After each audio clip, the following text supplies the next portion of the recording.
My agent phoned me, he said, would you like to work with Kenneth Branagh? I said, yeah. So he said, they're doing Marvel. I said, oh, okay. I want you to play Odin. I said, I know he was the father of all gods. I said, well, okay, why not?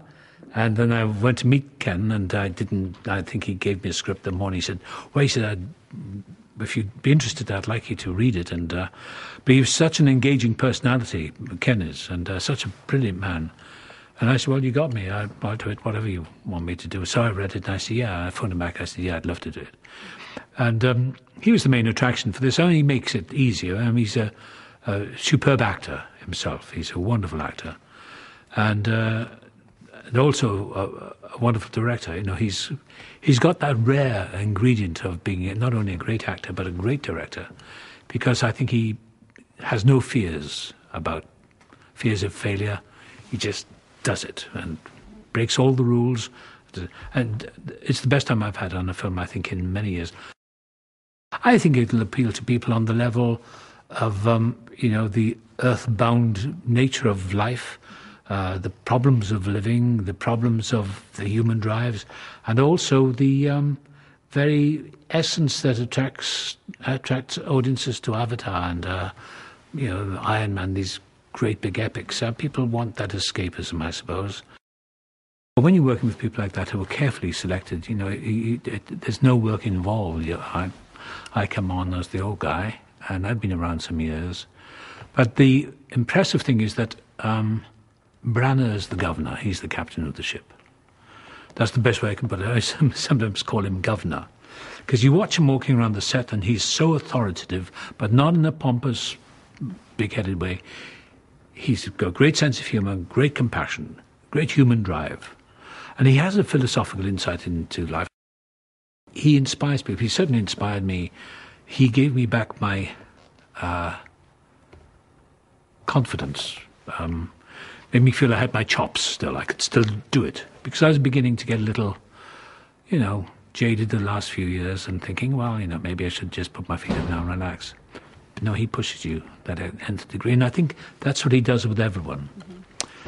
And but he never does it with malice. It's always getting the best out of people.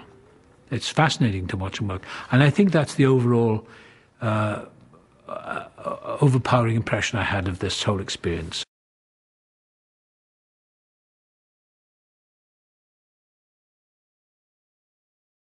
I mean, look, the story of Thor is epic. It's big story, big themes, all set in this epic kind of tale. This is a dream come true for me.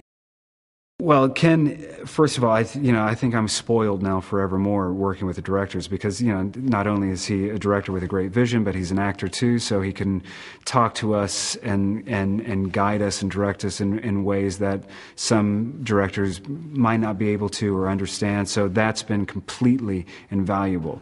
But also because, the past movies and work that Ken's done, he's used to dealing with stories that are big stories, have big themes, and that's exactly what this is. This is an epic with a big story and big themes, and he's the perfect guy to guide us through that and lead us through.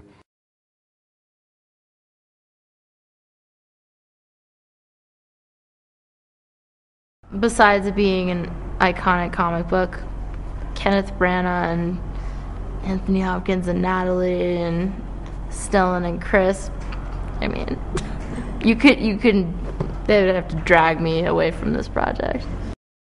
Well, Darcy is Jane Foster's intern, and no one's really sure how she got there, because she has nothing to do with this kind of science that Jane studies. She's kind of like Jane's little sister figure a little bit, and she's interested in what Jane's doing, but not nearly as much as Jane is. Through the course of the movie, the three of them really become almost like a parent and two kids in a way that's really nice and very sweet, kind of, because we don't know anything about Darcy or Darcy's family or anything, and it seems like Jane is pretty much her family.